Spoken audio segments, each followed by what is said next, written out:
Bismillahirrahmanirrahim. Alhamdulillahi rabbil alamin wassalatu wassalamu ala asyrafil anbiya'i wal mursalin wa ala alihi wa sahbihi ajma'in. Allahumma aftah alaina hikmataka wanshur alaina min khazaini rahmatika ya arhamar rahimin. Rabbi shrah lana sudurana wa yassir lana umurana wahlul 'uqdatan min alsinatina yafqahu aqwalana.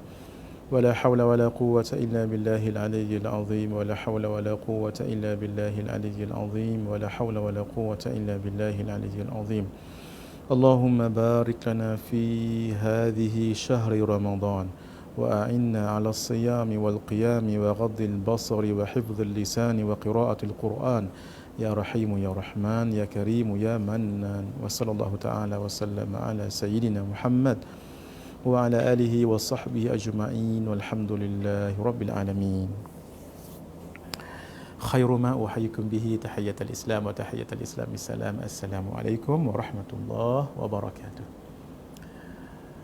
Apa khabar sidang penonton yang dirahmati Allah Azza wa Jalla, yang budiman? Mudah-mudahan Allah Azza wa Jalla menerima ibadah puasa kita, ibadah qiyamul lail, ibadah qiyam Ramadan, tarawih dan witir, ibadah sedekah, baca Quran dan semuanya. Mudah-mudahan kita menjadi orang yang beruntung. Sebab itu, pagi-pagi sebegini, jangan lupa doa yang Nabi tak pernah tinggal. Setiap pagi, tapi pagi awal lah. Ni sekarang kita dah pukul 9 lebih. Pagi awal, Nabi tak pernah tinggal doa ini. Allahumma inni as'aluka ilman nafi'a wa rizqan tayyiba wa amalan salihan mutaqabbala. Allahumma ya Allah, inni as'aluka, aku meminta kepadamu ilman nafi'a, ilmu yang bermanfaat. Ilmu yang bermanfaat ada 7 ciri. Nanti dirujuk di dalam kitab Bidayatul Hidayah karangan Al-Imam Al-Ghazali. Boleh juga dirujuk di dalam kitab Hidayatus Salikin fi Sulukil Maslakil Muttaqin karangan Syekh Abdul Samad Al-Falimbani yang ditahqiq oleh guru kami Syekh Ahmad Fahmi Zamzam Al-Banjari An-Nadwi Al-Maliki hafizahullah. Syekh Abdul Samad Al-Falimbani terjemahkan kitab Bidayah tadi tu dan ditambahkan lagi isinya. Rujuk di dalam 2 kitab ini, kalau tuan-tuan, puan-puan nak lebih lagi, rujuk pada kitab asal, iaitu kitab Ihya Ulumuddin juga karangan Al-Imam Al-Ghazali. Ada 7 ciri ilmu yang bermanfaat, antaranya saja ya. Kalau kita dengar seseorang berbicara, kita akan rasa teringin nak mengamalkan amalan itu. Bawa kita kepada akhirat. Jauhkan kita daripada dunia. Bukan tak bekerja, tidak buat perkara di dunia, tak buat macam biasa, tetapi hati kita tidak terpaut dengan dunia itu. Kekayaan sekalipun, kemewahan sekalipun, harta sekalipun. Tetapi semuanya itu digunakan untuk akhirat. Itu yang antara ciri-ciri ilmu yang baik, yang kalau kita dengar seseorang berbicara, sama ada live ataupun maksud live saya ni, kita melihat dia di depan kita betul-betul batang tubuhnya, ataupun dengan cara sebegini, ataupun kita membaca tulisannya itu, menjadikan kita ini melihat keaiban diri kita, bukan keaiban orang. Itu juga antara ciri ilmu yang bermanfaat. Nanti rujuklah, ada lagi beberapa ciri yang lain. Sebab itu Nabi mohon satu ilmu yang bermanfaat. Kenapa? Sebab mohon maaf sangat-sangat, kadang-kadang orang itu dengan ilmunya dia menjadi sombong. Dengan ilmunya dia menjadi orang yang bijak, tetapi bijak dalam perkara maksiat, bijak dalam perkara yang dimurkai oleh Allah Azza wa Jalla. Na'udzubillah min dzalik. Sebab itu kita minta ilmu yang mendorong kita untuk dekat kepada Allah. Itu yang disebut 7 ciri tadi itu, kembali rujuk padanya. 2. Wa rizqan tayyiba, rezeki yang baik. Rezeki Itu kadang-kadang yang Allah kurniakan itu ada namanya ni'mat, ada yang namanya niqmah. Nikmat itu membawa kita semakin hampir kepada Allah. Niqmah itu membawa seseorang semakin jauh kepada Allah. Na'udzubillah min dzalik. Sebab itu kaya, ya, orang A pun kaya, orang B pun kaya, tapi orang A dia kaya dengan hartanya itu, dia taat pada Allah, dia bersedekah, dia infak jalan fi sabilillah. Adapun orang ini mengumpulkan kekayaan, malah tidak mahu dia zakat, tidak mahu dia bersedekah, menjadikan dirinya semakin membanggakan diri, mengumpulkan kekayaan dengan jalan yang tidak benar. Dengan jalan ini dia melakukan maksiat-maksiat kerana sudah punya harta umpamanya. Na'udzubillahi min dzalik. Sebab itu kita minta rizqan thayyiban, rezeki yang baik. Dan yang akhir, Nabi mohon wa amalan salihan mutaqabbala, amal salih yang diterima. Sebab ada orang yang buat amal salih bagus tetapi tidak diterima oleh Allah, seperti dia solat riak.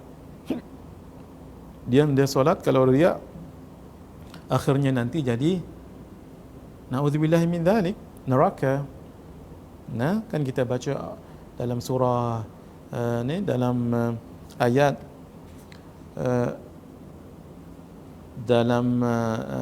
ayat ara'aita alladhi, bismillahirrahmanirrahim, ara'aita alladhi yukadzibu bid-din fadzalika alladhi yad'ul yatim wa la yahuddu ala ta'amil miskin fawailul lil musallin alladhina hum an salatihim sahun alladhina hum yura'un. Orang yang dalam solat mereka itu yura, ai ra'a, riya, supaya dilihat oleh orang. Na'udzubillahi min dzalik. Dia amal soleh, baguskan solat, bagus. Malah ketika berpuasa itu amal soleh, tetapi kalau dengan tidak benar, tidak menjaga puasa itu, tidak memperisaikannya daripada sifat-sifat yang tidak baik, umpamanya mengumpat, letih sahaja. Sama juga dengan bangun malam tu amal soleh, tapi kalau riya, kalau niat nak menunjuk-nunjuk, itu letih sahaja. Itulah yang Nabi ingatkan, kam min sa'imin laisa lahu min siyamihi illa al-ju' wal 'atas wa kam min qa'imin laisa lahu min qiyamihi illa as-sahar. Berapa ramai orang yang berpuasa yang tak dapat apa-apa pun daripada puasanya itu melainkan lapar dan dahaga. Na'udzubillahi min dzalik. Berapa ramai orang yang bangun malam tidak dapat apa-apa pun daripada bangun malamnya itu melainkan letih berjaga malam sahaja. Sebab itu dalam kitab Ihya Ulumuddin, Al-Imam Al-Ghazali menyebutkan berapa ramai orang yang berpuasa berbuka, berapa ramai orang yang berbuka tapi berpuasa. Kenapa?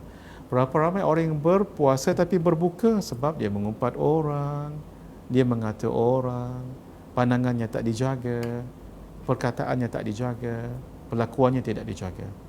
Berapa ramai orang yang tidak berpuasa, berbuka maksudnya tak berpuasa tapi dia berpuasa.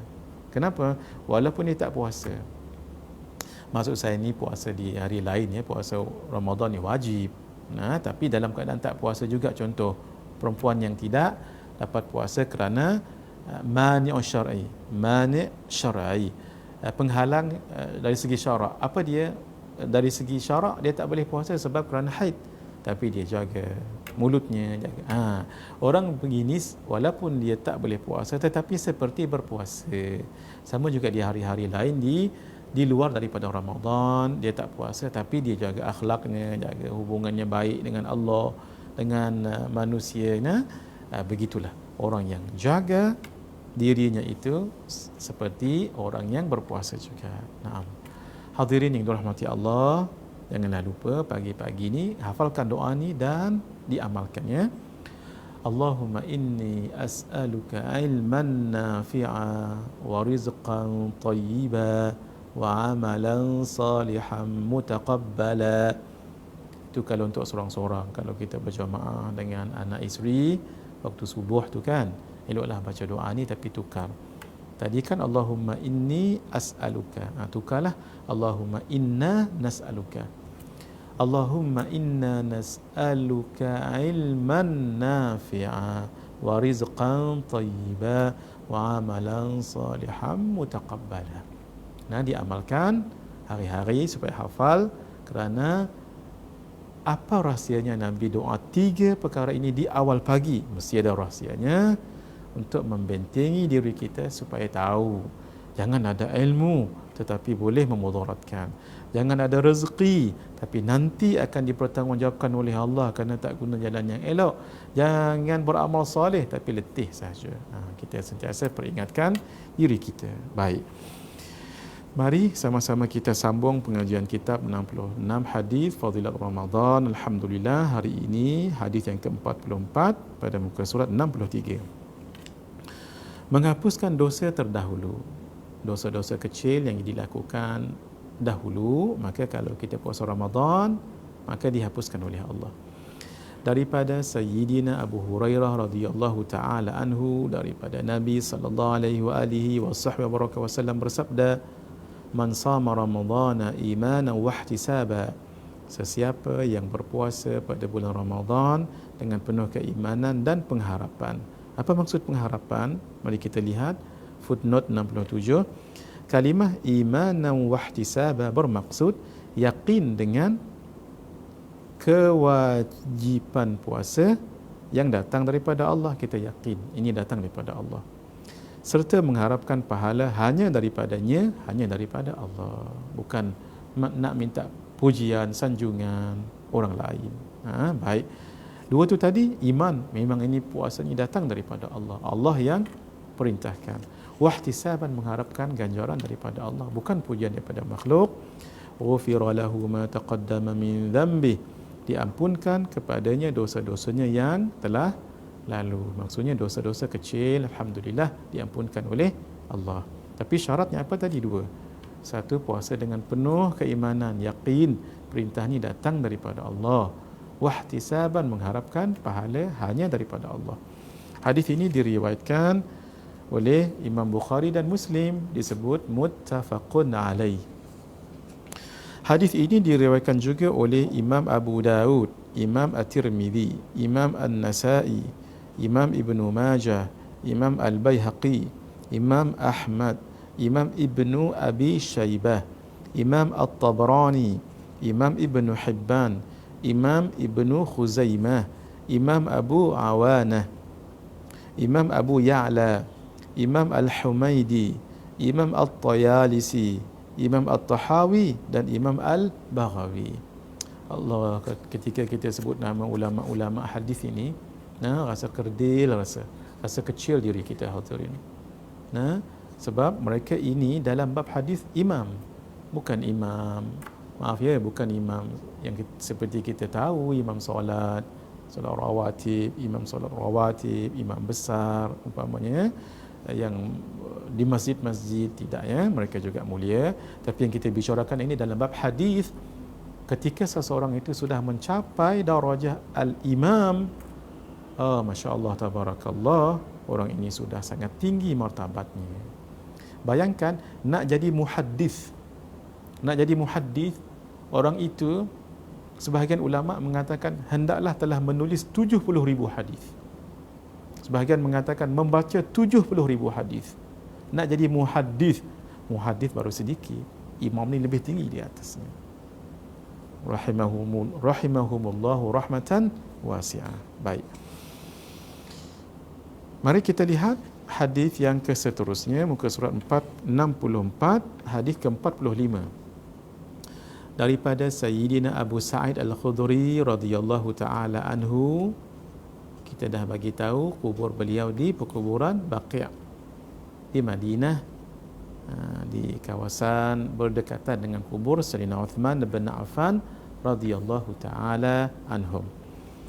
Sesungguhnya Nabi SAW bersabda, "Man shama Ramadhana," sesiapa yang berpuasa Ramadan, "wa arafa hududahu," tahu batasan-batasannya dengan ilmu fiqh, apa yang menyebabkan ia sah, apakah rukunnya, apakah yang makruh padanya, apakah yang sunat dilakukan, gitu ya.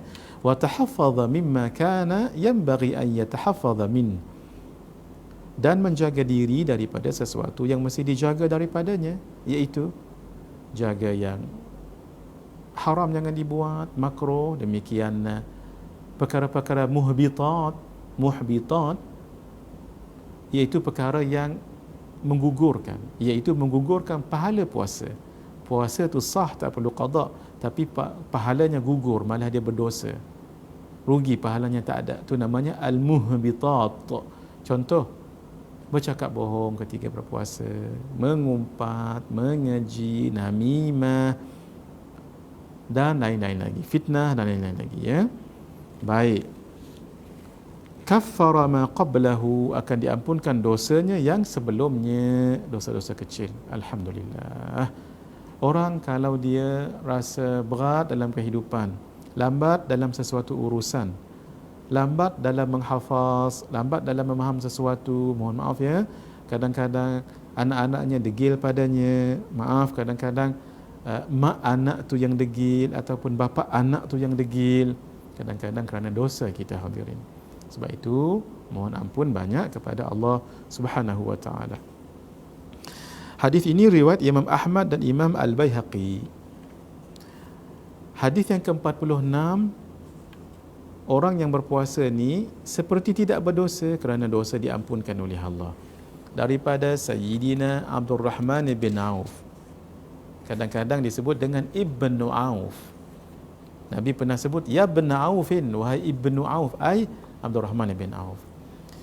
Abdul Rahman bin Auf, Masya Allah, Tabarakallah, beliau ini antara sahabat yang banyak harta. Banyak hartanya, Masya Allah. Dan beliau ini dikatakan 1/3 penduduk Madinah datang pada jumpa beliau, nak minta sponsor. 1/3 datang nak minjam duit. 1/3 datang untuk bayar hutang. Itulah dia. Kenapa? Duitnya banyak. Subhanallah. Sehingga para sahabat yang lain menyebutkan sesuatu yang menakut-nakutkan beliau. Apa dia? Hadis Nabi SAW ketika Nabi menyebutkan, la tazalu qadamu abdin yaumal qiyamati hatta yus'al an arba'. Kaki seorang anak Adam tidak akan berganjak nanti di hari kiamat. Dia ada macam post, ada station, sini, station A, B, C, lebih kurang macam tu, ya, bagi mudah. Tidak akan berganjak, maksud tidak akan lepas station A ni, melainkan lepas 4 soalan ini. Baru lepas. 1, an umrihi fima afnah, umurnya dihabiskan macam mana. Wa an syababihi fima ablah, macam mana dihabiskan waktu muda dia. Wa an malihi min aina iktasabahu wa fima anfaqah, hartanya dari mana dia dapat dan macam mana dia tunaikan, dia belanjakan. Wa an ilmihi fima amala bihi, ilmunya macam mana dia amalkan. 4 soalan, yang lain semua 1 soalan. 4 perkara, semua 1 soalan. Umur macam mana dihabiskan, waktu muda macam mana dihabiskan, ilmu macam mana diamalkan. Semua 1 soalan kan, tapi harta 2 soalan. 1, macam mana kamu dapat. 2, macam mana kamu gunakan. Sebab itu every single cent, every single penny, setiap 1 sen akan ditanya oleh Allah SWT. Siapa yang akan ditanya banyak nanti? Orang kaya, pasal apa? Biasa mereka banyak duit. Setiap sen, setiap ringgit akan ditanya. Tu. Jadi mereka seolah-olah kata, kamu ni tak takut ke duit banyak lagu ni. Nanti kamu lambat jumpa Rasulullah SAW di hari kiamat nanti. Apa kata beliau? Kamu nak kata apa kat saya? Saya ni awal pagi saya bersedekah dengan 100 dirham. Malam Allah gandakan harta saya 1000 dirham. Kan semalam kita cerita, 1 amalan Allah gandakan 10. Beliau subhanallah 100 dirham, 1 dirham tu sama dengan harga sekilo daging, ya, lebih kurang dalam 30 ringgit. Ambil mudah-mudahlah. Kalau Kalau RM30, ini kan 100 dirham. Berapa tu? Tak 3,000. Allah kayanya tuan-tuan.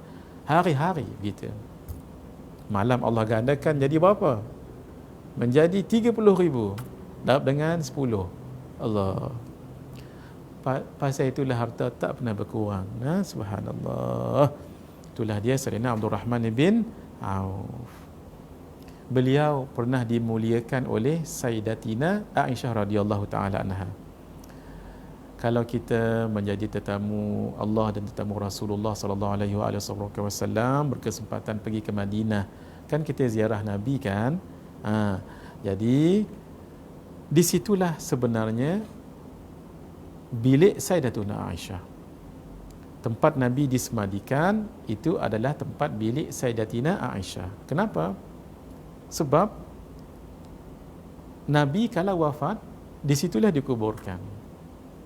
Nah, di sinilah lihat cantiknya dalam Islam yang namanya khilaf ataupun ikhtilaf, yang namanya perbezaan pendapat. Itu dalam kalangan sahabat pun sudah berlaku, tetapi diraikan dengan penuh harmoni. Meninggal Nabi SAW, para sahabat jadi berbeza pandangan. Kat mana nak kubur Nabi ni? Ada satu pendapat mengatakan kita kuburkan di Makkah, sebab itu tempat kelahiran Nabi. Maka dikatakan itu mustahil, sebab jauh sangat nak bawa 8 hari 8 malam perjalanan. Kalau moden sekarang ni pun dah 8 jam. Baik, kita kuburkan di Madinah, dekat Baqi', perkuburan Baqi'. Nah, sebab Nabi pernah sebut man istata'a minkum ayyamuta fi ihdal haramain falyaf'al. Siapa di kalangan kamu yang boleh, kalaulah boleh meninggal di antara dua tanah ini, Ma'la dengan Baqi', ya silakan. Kita kan bukan maksudnya nak suruh bunuh diri ni, tidak, tapi kalau kesempatan meninggal di situ, ya masya-Allah, sangat mulia sekali. Sebab ini kata Nabi, kuntu syafi'an lahu, aku akan menjadi yang memberi syafaat kepadanya nanti. Nah, tambah lagi itu perkuburan yang mulia, sehingga nanti dalam hadis disebut Nabi mengatakan nanti akan bangkit ahli-ahli kubur yang di dunia ini. Ahli kubur yang pertama sekali akan bangkit, nah, untuk dunia akhirat adalah perkuburan Baqi'. Barulah ahli kubur Ma'la, Jannatul Ma'la. Mula-mula Jannatul Baqi' Al-Gharqad, kemudian Jannatul Ma'la, barulah diikut perkuburan-perkuburan yang lain. Mulianya orang yang dikebumikan di Baqi' itu. Sebab itu kuburkan di situ. Sehingga Sayyidina Abu Bakar radhiyallahu taala anhu mengatakan, aku mendengar Nabi mengatakan, ma min nabiyyin, tidak ada nabi yang meninggal melainkan di situlah dikuburkan. Ternyata Nabi meninggal dalam rumah Sayyidatuna Aisyah. Sebab itu makam Nabi sekarang ni, kubur Nabi sekarang ni, itu asalnya adalah bilik Sayyidatuna Aisyah. Asalnya. Baik. Jadi dikuburkan Nabi di situ. Apabila Sayyidina Abu Bakar meninggal, beliau ingin nak dekat dengan Nabi. Sebab itu beliau dikuburkan di belakang Nabi. Di belakang Nabi ni Rasulullah SAW, ini Sayyidina Abu Bakar. Di belakangnya itu. Kemudian Sayyidina Umar bin Al-Khattab radhiyallahu taala anhu pun dikuburkan di situ juga atas permintaan beliau. Kata Sayyidina Umar bin Al-Khattab radhiyallahu taala anhu, tidak ada yang mengembirakan aku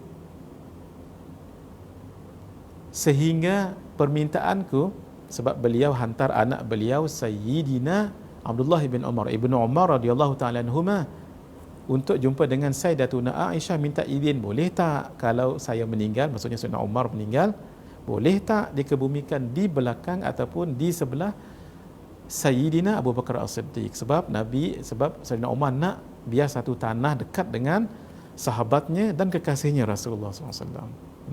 Akhirnya diizinkan oleh Sayyidatina Aisyah radhiyallahu taala anha. Melalui anaknya Sayyidina Ibnu Umar dikhabarkan benda ini. Sayyidina Umar mengatakan, tidak ada yang mengembirakan aku melainkan diizinkan untuk dikebumikan di situ. Nah, itu persahabatan dan kecintaan dengan Nabi yang sangat luar biasa. Baik. Ketika sebelum Sayyidina Umar bin Al-Khattab dikuburkan di situ, Sayyidatuna Aisyah ketika menziarahi kubur Rasulullah SAW dan kubur ayahanda beliau Sayyidina Abu Bakar As-Siddiq, tak pakai kerudung, tak pakai macam hijab, tudung. Nah, sebab Nabi kan suaminya. Nah, Sayyidina Abu Bakar kan ayahnya. Tapi di ketika Sayyidina Umar bin Khattab radhiyallahu taala anhu dikuburkan di bilik itu, ketika menziarahi keduanya, Sayyidatuna Aisyah pakai niqab, pakai tudung. Luar biasa. Walaupun sudah meninggal dunia Sayyidina Umar, tapi menjaga aurat itu hatta tahap walaupun sudah meninggal dunia orang lain di kawasan itu. Luar biasa Sayyidatina Aisyah radhiyallahu taala anha. Yang saya nak sebutkan di sini, hadirin, sebenarnya di sebelah Sayyidina Umar, nah, ada lagi satu kubur kosong. Maksudnya kalau nak dikuburkan seorang cukup lagi. Di ketika yang kita sebutkan ini, Sayyidina Abdul Rahman bin Auf masih hidup. Jadi Sayyidatina Aisyah offer, kalau kamu nak, silalah kawasan ni. Masya Allah. Kerana perjuangannya pada Islam, kerana pengorbanan hartanya kepada Islam, sampai Sayyidatuna Aisyah offer, Masya Allah, offer untuk beliau nak tawarkan, kalau naklah meninggal dunia nanti kuburkan di situ. Nah, dikatakan Sayyidina Abdul Rahman bin Auf menolak dengan baik, tahu diri, siapalah saya ni nak dibanding dengan Rasulullah SAW, dengan Sayyidina Abu Bakar As-Siddiq, dengan Sayyidina Umar, siapalah saya ni. Akhirnya beliau tidak di situ, dikuburkan di situ. Berlalu zaman, ketika Khamisul Khalifah yang kelima, iaitu Sayyidina Umar bin Abdul Aziz menjadi gubernur di bumi Madinah. Para ulama offerkan, kalau tuan nak meninggal dunia, di situ pun boleh, di tempat Sayyidina Umar tadi tu, tempat kosong. Kata beliau tidak, menolak dengan baik, tak layak gitu. Akhirnya nanti di situ nanti akan dikuburkan siapa? Akan dikuburkan Nabi Isa ke Imam Mahdi. Tak ingat saya, antara dua tu akan dikuburkan di situ nanti. Masya Allah ya. Jadi hadirin, itulah mulianya Sayyidina Abdul Rahman bin Auf. Dikatakan beliau dikuburkan di pekuburan Baqi'. Kalau tuan-tuan masuk pekuburan Baqi', saya dah cerita hari itu kan, 30 meter daripada pintu pekuburan Baqi'. Ulama kita pesan, kalau menziarahi pekuburan Baqi', pecatlah selipar ataupun kasut tu. Tak salah ya, pakai selipar pun boleh, pakai kasut pun boleh, tapi sebagai adab ulama katakan lebih baik kita letakkan dalam plastik ataupun pegang sebab di situ sebenarnya dikuburkan lebih 10,000 para sahabat dan ahlul bait. Tetapi tuan-tuan tahu apa yang berlaku. Dulu memang kita tahu ini kubur sekian, ini kubur siapa, ini kubur siapa, sebab dia macam ada macam rumah kubah yang dibuatnya, bukan untuk menyembahnya, bukan untuk memuja-mujanya seperti yang dikatakan oleh sebahagian orang. Na'udzubillah min dzalik. Tak. Akidah Ahlus Sunnah wal Jamaah tidak abadan sama sekali menyembah kubur, memuja kubur, abadan. Tapi ulama-ulama ketika zaman Empayar Uthmaniyah dahulu mengekalkan pembinaan itu. Kenapa? Untuk mentakzimkan mereka. Kenapa? Sebab kaedah menyebut hendaklah kita mentakzimkan, memuliakan orang yang mati seperti mana kita memuliakan mereka ketika hidup. Sebab itu dimuliakan, lalu dibuatlah kubah ataupun rumah, tempat kuburan ahli keluarga Nabi, sahabat-sahabat dan sebagainya. Tak salah. Ala kulli hal, sejarah membuktikan akhirnya dirobohkan oleh pemerintahan selepas Khalifah Uthmaniyah ini. Jadilah sekarang, kesian kita tengok ya. Maksudnya kita dah tak tahu dah. Kadang-kadang kita lalu gitu je. Walhal di situlah dikuburkan orang-orang yang mulia.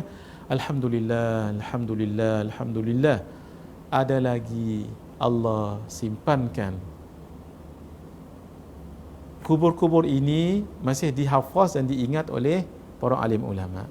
Sebab pernah disebut dalam kitab, ketika kamu masuk, maka kamu akan berjumpa sekian, di sebelah kananmu akan berjumpa sekian. Itulah yang dihafaz oleh ulama, dan kubur-kubur sebahagian mereka masih boleh dikenal sekarang ini. Alhamdulillah. Kesempatan nanti saya akan cerita detail satu-satu. Kesempatan nanti. Boleh? Boleh. Naam. Hadirin, panjang juga kita bicara bab Sayyidina Abdul Rahman bin Auf ini. Kita rehat dulu 5 minit ya. Sekejap lagi kita akan sambung lagi dengan izin Allah. Hadza wabillahi taufiq wal hidayah. Wassalamualaikum warahmatullahi wabarakatuh.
Bismillahirrahmanirrahim. Assalamualaikum warahmatullahi wabarakatuh.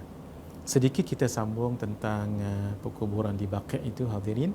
Alhamdulillah, walaupun sudah di-abolish, sudah diruntuhkan kubah-kubah untuk kubur-kubur Ahlul Bait Nabi, para sahabat yang lain, sebahagian ulama masih lagi tahu kawasannya itu paling kurang, dan ada tanda-tandanya. InsyaAllah kesempatan, tidak berjanji, ada kesempatan nanti saya akan syarahkan. Sini siapa, sini siapa, sini siapa. Tadi alang-alang dah sebut Sayyidina Abdul Rahman bin Auf tadi kan. Kat mana dikuburkan? Kalau kita masuk perkuburan Baqi' sekarang, paling bagus pakai, jangan pakai kasut slipper ya. Sebab ada Al-Imam Al-Wahidi dengan para sejarah yang lain menyebutkan hampir 10,000 para sahabat dan Ahlul Bait dikuburkan di situ. Bila dah di-abolish, sudah diruntuhkan, kita tak tahu. Jangan-jangan jalan yang kita lalu sekarang kan, kerajaan Saudi buat jalan tu kan, jangan-jangan jalan tu di bawahnya ada kubur. Sebab tu kata ulama, biar kita muliakan, paling-paling kurang selamatlah. Apa dia? Pakailah, janganlah pakai kasut dan selipar. Kalau nak pakai kasut dan selipar pun tak apa. Ini untuk kita memuliakan. Baik. Sepintas lalu sahaja ya, supaya kita dapat bacakan hadis sampai akhir. Kalau kita masuk daripada pintu tu, 30 meter daripada pintu ni akan adalah satu kubur segi empat ya. Di sini disemadikan puteri-puteri Nabi, Sayyidatuna Ruqayyah, Sayyidatuna Zainab dan Sayyidatuna Ummu Kalthum. Di situ 3 orang. 5 meter sebelahnya itu, di sini adalah isteri-isteri Nabi. Semuanya kecuali 2 orang. Satu Sayyidatuna Khadijah. Bagi beliau dikuburkan di Baqi', di Ma'la dekat Makkah. Dan Sayyidatuna Maimunah. Sayyidatuna Maimunah, kubur beliau di tepi jalan. Kalau kita daripada Madinah, dalam lebih kurang 5 minit lagi nak sampai ke Masjid Aisyah, yang disebut tempat kita bermiqat kalau buat umrah lah ya. Itu namanya dekat Tan'im. Kubur beliau di sebelah kanan. Alhamdulillah kami pernah dan sempat menziarahi kubur beliau. Baik. Yang lain semua di situ. Sayyidatuna Aisyah, Sayyidatuna Hafsah, Sayyidatuna Zainab, Sayyidatuna Juwairiyah, Ummu Salamah, semua dekat situ. Baik. Kemudian 8 meter sebelah kiri, di situlah perkuburan sepupu Nabi, Sayyiduna Uqail bin Abi Talib. Ada yang mengatakan Aqil bin Abi Talib.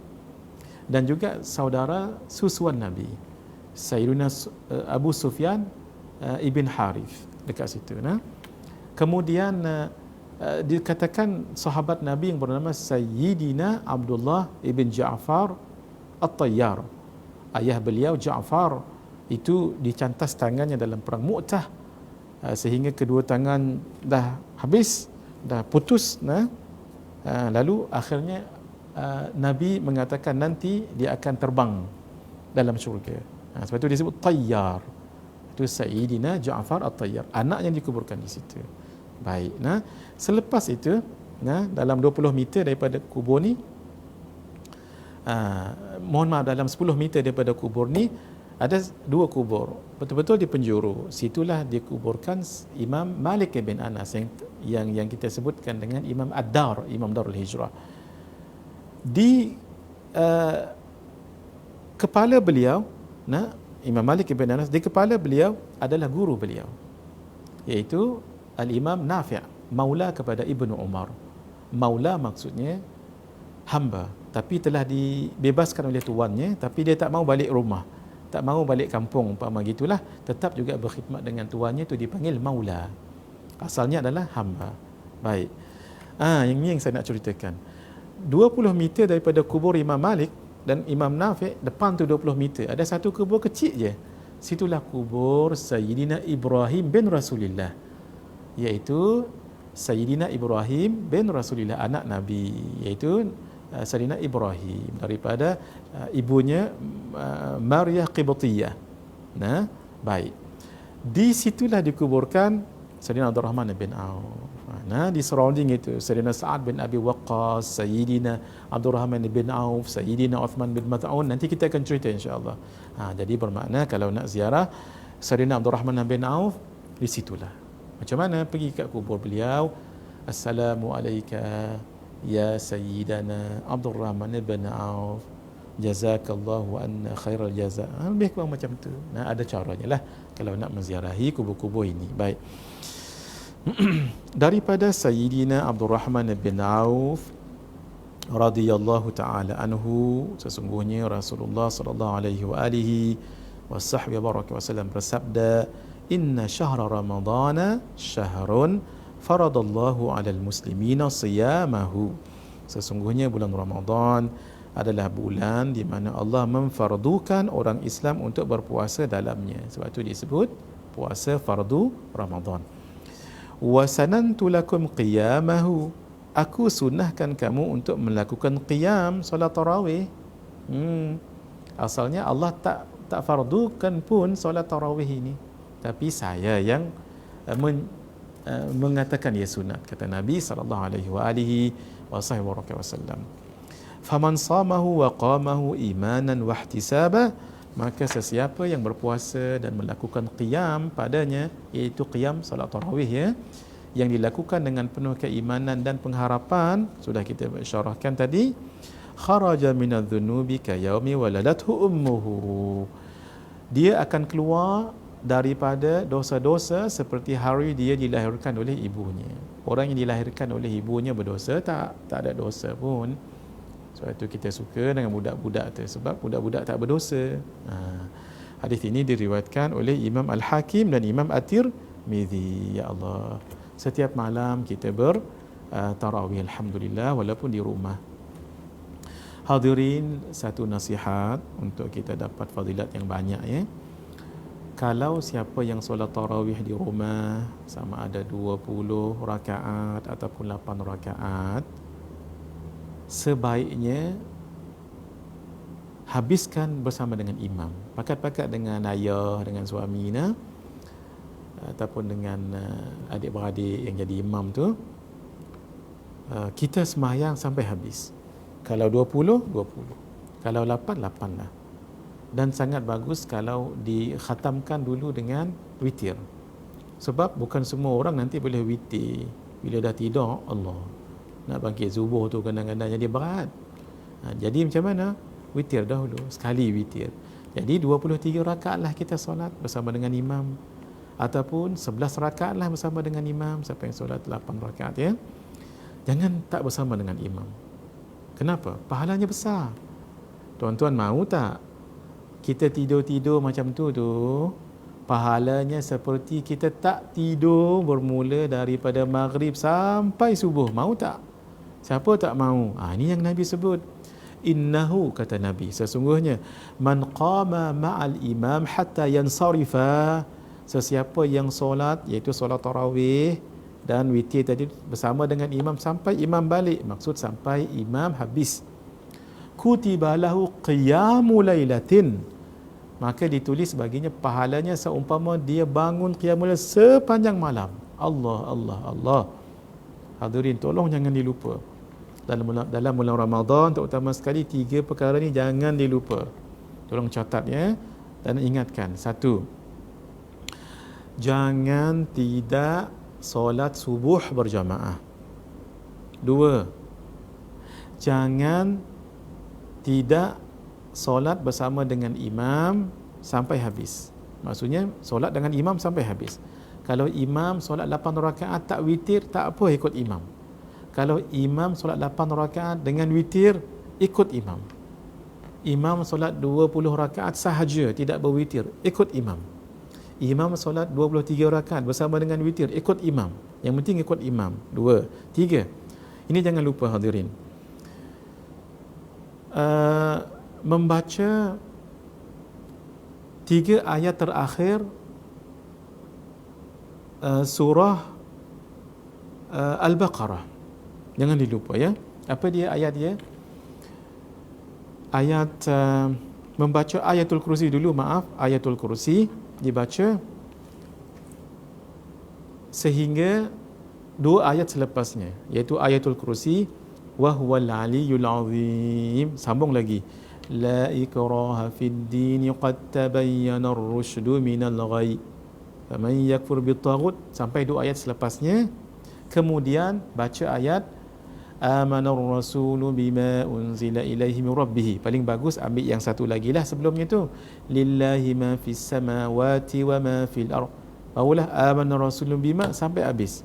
Siapa yang baca ayatul kursi dan 2 ayat selepasnya dan 2 ayat terakhir di surah Al-Baqarah, kata Nabi, la kafata, asalnya 2 ayat yang terakhir tu saja, tidak ada ayat kursi pun. Jadi kalau letih sangat, baca 2 yang terakhir sahaja. Apa dia? Amanar rasulu bima sampai habis, sampai fansurna 'alal qaumil kafirin, sampai habis tu 2 ayat terakhir surah Al-Baqarah. La kafata, kata Nabi, cukup untuk menggantikan qiyamul lail pada malam itu. Kata ulama, siapa yang baca 2 ayat terakhir, kata hadis Nabi, siapa yang membaca 2 ayat yang terakhir di surah Al-Baqarah, iaitu amanar rasulun bima sampai habis, la kafata, maka cukuplah. Apa maksud cukup? Kata sebahagian ulama, cukuplah menggantikan qiyamul lail ataupun solat malamnya tu, malam tu. Allah, mudah sangat-sangat. Boleh ya? Jangan ditinggal 3 benda tadi, terutama sekali di bulan Ramadan. 1, solat subuh berjamaah. 2, bila solat tarawih nanti dan witir, biar habis sama dengan imam. Yang terakhir, 2 ayat terakhir surah Al-Baqarah, pahalanya sama. Apa dia? Pahalanya itu seperti membangunkan sepenuh malam dengan ibadah sunat. Contohnya daripada maghrib 2 rakaat, salam, angkat 2 rakaat, salam, angkat 2 rakaat, salam, seolah-olah kan mudah. Itulah dia barakahnya menjadi umat Nabi Muhammad sallallahu alaihi wa alihi wa sahbihi wa baraka wasallam. Jangan lupa 3 perkara tadi hadirin. Baik, bismillahirrahmanirrahim. Baik, mari kita lihat hadis yang seterusnya. Hadis yang ke-47, menghilangkan sifat pemarah, dendam dalam hati, daripada Ibnu Syikhir, begitu namanya, Ibnu Syikhir, daripada seorang lelaki daripada Bani Aqyash. Dikatakan dia memiliki tulisan hadis, maksudnya ada simpanan hadis. Dalam tu disebut satu riwayat Rasulullah sallallahu alaihi wa alihi wasallam bersabda, saumu syahris sabri wa thalathati ayyamin min kulli syahrin, puasa pada bulan kesabaran. Bulan kesabaran, bulan puasa lah, bulan Ramadan ni. Dan 3 hari setiap bulan Hijriyah. Ulama mengatakan hari-hari putih 13, 14, 15 Hijriyah. Naam, sebahagian yang lain mengatakan mana-mana 3 hari. Kalau dua puasa ni dibuat, yudhibna waharas sadri, akan menghilangkan kemarahan, dendam dalam dada. Alhamdulillah, sekarang ni kan kita berpuasa Ramadan. Nanti lain di luar Ramadan akan kekalkan momentum ini. Paling kurang apa? Puasa 3 hari di bulan Hijriyah. Baik. Hadis ini riwayat Imam Ahmad, Imam Al-Bazzar dan Imam Ibnu Abi Syaibah rahimahullahu ta'ala rahmatan wasi'ah. Mari kita lihat hadis yang ke-48. Alhamdulillah, termasuk golongan as-siddiqin dan asy-syuhada.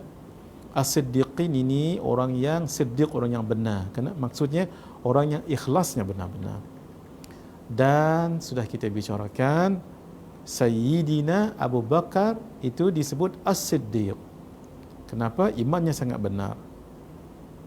Sehingga Nabi menyebutkan lawuzina imanu Abi Bakrin, kalau ditimbang iman Sayyidina Abu Bakar di satu pihak, wa imanu al-alamin, di iman seluruh orang yang beriman daripada dulu sampai sekarang, di satu lagi daun timbangan, la rajaha imanu Abi Bakrin, iman Sayyidina Abu Bakar itu pasti lebih berat lagi. Hadis yang dahulu kita baca tentang syurga ada 10 pintu. Ketika Sayyidina Abu Bakar As-Siddiq bertanya, ya Rasulullah, apakah ada orang yang boleh masuk melalui semuanya? Lalu kata Nabi SAW, wa la'allaka minhum, la'allaka minhum, mudah-mudahan kamulah wahai Abu Bakar termasuk di kalangan orang yang boleh 10 pintu syurga itu dimasukinya, bermaksud masuk syurga melalui 10 pintu ini. Begitulah hebatnya iman Sayyidina Abu Bakar As-Siddiq. Sayyidina Abu Bakar, hadirin, orangnya kurus je. Orangnya kurus je. Tidak seperti Sayyidina Umar. Sayyidina Umar dikatakan sangat tegap. Dikatakan tinggi Sayyidina Umar itu 3 meter. Tinggi dia 3 meter. Oh, besar Sayyidina Umar ni, Masya Allah. Kalau Sayyidina Abu Bakar, aduh, kurus. Tapi imannya Masya Allah. Baik. Daripada Sayyidina Isa ibn Talhah berkata, sami'tu Amr bin Murratal Juhni, sami'tu Amr bin Murratal Juhani, aku telah mendengar Amr bin Murrah al-Juhani berkata, qala jaa rajulun ila an-nabiy sallallahu alaihi wa alihi wa sahbihi wa sallam, seorang lelaki datang kepada Nabi sallallahu alaihi wa alihi wasallam.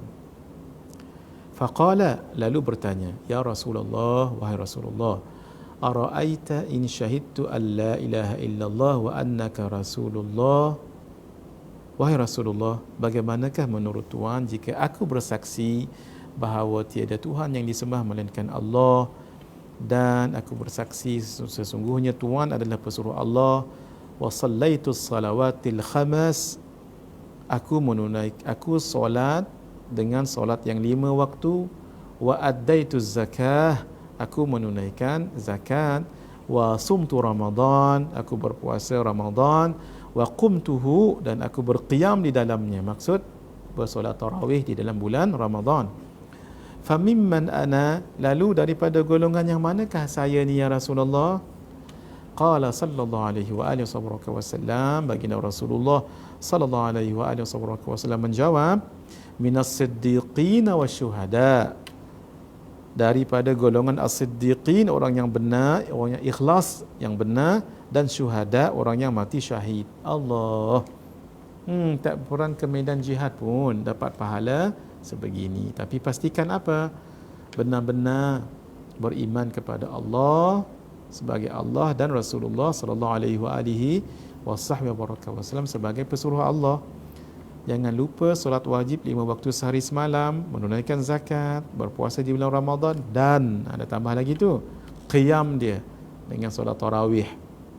Allah, dapatlah title As-Siddiqin dan Asy-Syuhada. Allah subhanahu alhamdulillah. Hadirin, ini kita usaha gapaikan. Hadis ini diriwayatkan oleh Imam Ibn Hibban dan Imam Ibn Khuzaimah rahimahumallahu rahmatan wasi'ah. Alhamdulillahirabbil alamin. Khatamlah kita hadis-hadis yang berkaitan dengan fadilat khusus yang ada pada puasa Ramadan itu. Alhamdulillah. Sekarang kita masuk tajuk baru pula hadirin, iaitu pada muka surat 67 tentang fadilat qiyam Ramadan. Qiyam Ramadan adalah solat tarawih. Baik. Macam mana nak beza qiyam, solat qiyamul lail dengan solat tahajud? Para ulama mengatakan ia dibezakan dengan tidur. Jika selepas solat isyak, jika selepas solat isyak lalu orang itu tak tidur, mungkin matanya dah tak boleh tidur pagi tadi, tengah hari ataupun petang dah banyak tidur, sampai malam tak boleh nak tidur. Jadi selepas solat isyak dia tak tidur, terus kita ambil lah hari Ramadan ini nah. Lalu dia solat tahajud pada pukul, ambillah mudah-mudah pukul 1 umpamanya. Dia solat tahajud tu, usalli sunatat tahajjudi. Baik. Solat tadi tu namanya solat tahajud, tapi dalam kategori qiyamul lail. Nama solat tu tahajud, tapi kategorinya qiyamul lail. Kenapa? Sebab solat tahajud itu didirikan ketika selepas solat isyak dan dia tak tidur. Nah, beza kalau begini pula. Selepas solat isyak matanya mengantuk sangat, mungkin letih di siang hari ataupun mungkin bahkan lebih sikitlah waktu buka puasa tadi tu. Lepas isyak dia pun ingat tak apalah, nanti tidur dulu, tengah malam nanti barulah solat tarawih. Baik, selepas isyak dia pun tidur tak solat tarawih lagi ni. Ketika pukul 3 pagi barulah dia sedar. Ketika pukul 3 pagi dia pun solat tarawih, sekalilah dengan solat witir. Nah, baik. Solat tarawih ketika itu, nama solat ini adalah solat tarawih. Ya. Tetapi kategorinya tahajud. Tolong bezakan nama dengan kategori.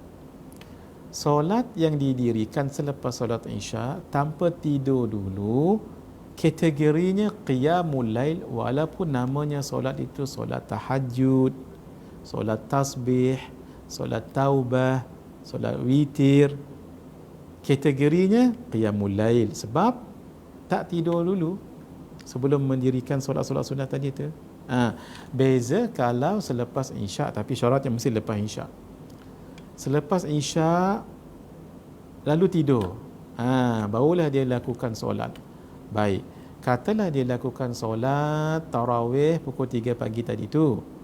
Solat tarawih itu disebut sebagai solat tarawih, tapi dalam kategori tahajud.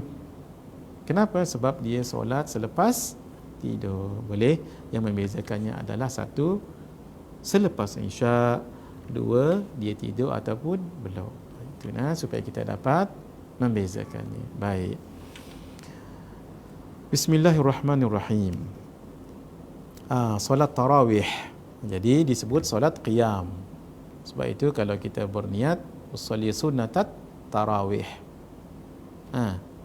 kita nak tanya, waktu Nabi solat dahulu, Nabi sebut tak perkataan tarawih? Tarawih itu tidak dikenal di zaman Rasulullah SAW. Dikenal pada zaman kemudian. Kenapa disebut tarawih? Tarawih itu perkataan jamak, plural bagi perkataan tarwihatun. Tarwihatun maksudnya rehat, singularnya. Kenapa? Orang dahulu ketika mereka solat tarawih ni 4 rakaat, rehat dulu. Bila habis solat 4 rakaat, tawaf di Makkah. Tawaf dulu 7 pusingan, habis solat lagi 4 rakaat, habis solat lagi. Jadi ketika mereka rehat itu tu namanya tarwihatun, satu rehat. Maksudnya satu rehat ada merangkumi 4 rakaat solat. Kalau 2 kali rehat bermakna 4 rakaat lagi jadi 8. Tu disebut tarwihatani. Sebab itu kalau disebut tarawih itu mesti lebih daripada 8. Maksudnya apa? 3 lagi ataupun selebihnya. Ya, kalau 2 tarwihatun, kalau tarwihatun satu rehat 4 rakaat. Tarwihatani 8 rakaat. Tarawih mesti lebih daripada 8 rakaat. Itulah salah satu hujah ulama-ulama yang mengatakan dengan nama saja kita dah tahu tarawih itu bukan 8 rakaat. Saya dah bagi tahu dulu kan, yang 8 rakaat itu adalah qiyam. Sebab kata Sayyidatuna Aisyah radhiyallahu taala anha mengatakan, tidaklah Nabi sallallahu alaihi wasallam yazidu, menambah dalam Ramadan dan di luar Ramadan lebih daripada 11 rakaat solatnya itu. Jadi ulama bahas dalam Ramadan dengan luar Ramadan, mana ada tarawih di luar Ramadan, bermakna itu solat qiyam ataupun solat malam, bukan solat tarawih yang dalam bentuk tarawih yang kita bicarakan sekarang. Ceritanya panjang. Baik. Jadi hadirin, Nabi tidak sebut usalli sunat tarawih. Kenapa kita sebut usalli sunat tarawih sekarang? Ini dalam bab perbahasan fiqh dan bab khilafiyah ini panjang diceritakan oleh ulama. Nak menunjukkan apa ni? Ini adalah solat sunat. Bila solat sunat untuk kita sebut ta'yin. Apa dia ta'yin? Meletakkan solat apa tu? Usalli sunat tarawih, disebut solat tarawihnya itu. Sunat kita menyebutkannya. Perbahasannya panjang lah. Jadi nak tunjukkan begitulah halusnya para alim ulama dalam mazhab kita Asy-Syafi'i dan yang lain-lain, sehingga dalam niat kalau yang fardu ada 3, qasad, ta'arud dan ta'yin. Kalau solat sunat dia ada qasad dan ta'yin sahaja. Sebab dia tidak ta'arud itu fardu. Tapi kalau solat sunat mutlak itu disebut qasad sahaja, tidak perlu ta'yin. Tapi kalau mentakyinkan menyebut solat apa, itu menjadi sunat. Sebab itu di dalam kitab Ihya Ulumuddin Al-Imam Al-Ghazali sebut solat sunat malam Itsnain, solat sunat malam Selasa, malam Rabu, malam Khamis. Kenapa? Yang tadi tu kerana perbahasan qasad, ta'arud, ta'yin. Solat pada malam-malam yang saya sebutkan tadi, malam Isnin, Selasa, Rabu tu, itu dalam kategori solat sunat tatawwu' ataupun solat sunat mutlak. Bila solat sunat mutlak sahaja aku pun cukup. Tetapi kalau disebut ta'yin, solat apa tu? Malam Isnin ke, malam Rabu ke, nisfu Sya'ban ke, boleh. Sebab ia sunat ketika kita solat sunat mutlak. Ulama bahas memang buku khas tentang qasad, ta'arud, ta'yin. Sebab itulah hadirin, marilah belajar sama-sama fiqh. Jangan hanya semata-mata hadis. Ya, kita pelajari hadis itu untuk kita mengetahui, memantapkan fiqh itu. Tetapi fiqh dahulu. Sebab itu contohnya Al-Imam An-Nawawi sebelum mempelajari hadis, mempelajari dahulu kitab-kitab fiqh. Demikian ulama-ulama yang lain, supaya memang tahu apa dia hasil daripada hadis itu. Bila fiqh itu sudah mantap, barulah dimantapkan lagi oleh hadis itu. Sebab itu hadirin, supaya kita bila belajar fiqh ada hadis lebih mantap. Kalau belajar hadis sahaja tidak belajar fiqh, nanti kita tidak tahu apa yang mahunya hadis itu. Kefahaman yang ada dalam hadis itu namanya fiqh. yang namanya fiqh. Sumber hukum itu ada dua, Quran dan sunnah. Itu sumber hadis, ya. Jadi memahamkan Quran, memahamkan hadis itu namanya fiqh. Macam mana nak faham?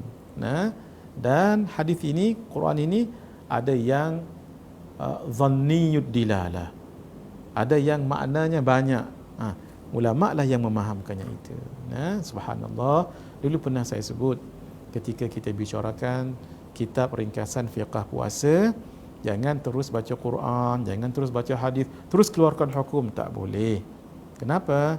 Ada lagi prosesnya. Kalau lebih mudah begini, sudah saya sebutkan dahulu sebenarnya. Quran dan hadis ini bahan mentah yang perlu diproses untuk kita dapat hukum. Macam mana? Masuk dalam kilang dulu. Bahan mentah tadi tu masuk dalam kilang. Nah, kilang itulah namanya usul fiqh, usulul fiqh. Di dalam kilang ini kan ada mesin-mesinnya nanti. Itu namanya qawaid fiqhiyah. Kaedah-kaedah fiqh. Mesti dikendalikan oleh orang yang specialize, orang yang betul-betul tahu tentang mesin itu. Mana butang ni apa fungsinya, ini apa fungsinya, ini apa. Orang itu namanya mujtahid. Mujtahid, orang yang specialize, yang sudah dalam bab fiqh sudah sampai kepada tahap mujtahid, yang sudah menguasai fiqh dan peraturannya dan kaedahnya. Itu dipanggil malakah fiqhiyah. Sudah menguasai dunia kefiqahan yang mendalam. Nah, barulah bekerja mesin itu dengan pengendalian yang baik. Inilah produknya ni. Produknya itu. Produk ni lah namanya hukum.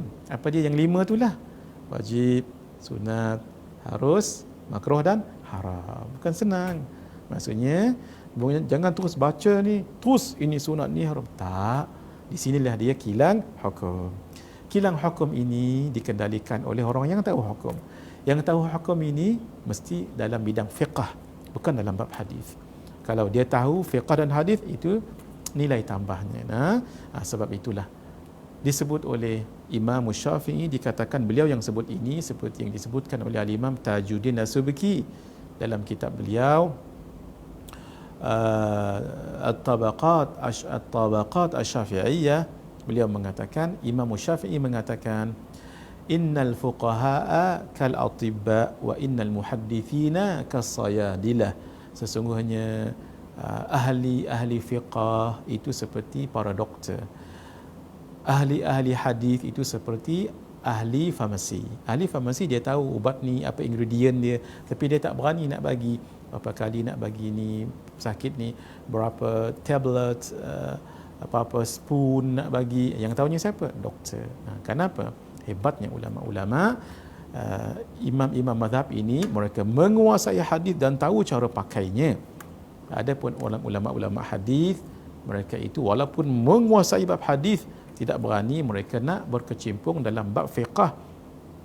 Sehingga sebesar macam mana pun kehebatan mereka itu, al-hafiz itu yang paling tinggi martabat dalam hadis itu, sehingga dikatakan sampai ke al-hujjah dengan al-imam, tetap juga mengikut mazhab yang 4 ini. Antaranya al-Imam al-Bukhari dikatakan beliau bermazhab Asy-Syafi'i. Kalau tidak pun dalam banyak perkara beliau mengikut al-Imam Asy-Syafi'i. Demikian al-Imam An-Nasa'i dan Imam Ibnu Majah dan imam-imam yang lain itu semua bermazhab. Lihat sahaja dalam tabaqat, kitab-kitab tabaqat ni maksudnya ulama-ulama dalam mazhab tertentu. Dalam mazhab Syafi'i namanya At-Tabaqat Asy-Syafi'iyah. Ribuan ulama di situ. Yang berpangkat hadis, yang berpangkat al-hafiz, tetap mengikut mazhab. Itulah dia hadirin. Kita insafi perkara ini supaya kita bila belajar hadis untuk memantapkan fiqh kita itu. Bukan dia kontradik dengan pengajian fiqh, sebab hukum itu ada pada fiqh. Dan nak tahu hukum mesti masuk dalam kilang hukum yang nama usul fiqh, yang juga daripada fiqh. Mudah-mudahan Allah memberi kita kefahaman yang benar dalam perkara ini. Kita akan sambung esok dengan izin Allah. Tajuk baru ini iaitu Fadilat Qiyam Ramadan, solat tarawih ini. Apa fadilat-fadilatnya? Kita akan sambung esok hari dengan izin Allah Subhanahu wa taala. Hadza wa billahi taufiq wal hidayah. Wassalamualaikum warahmatullahi wabarakatuh.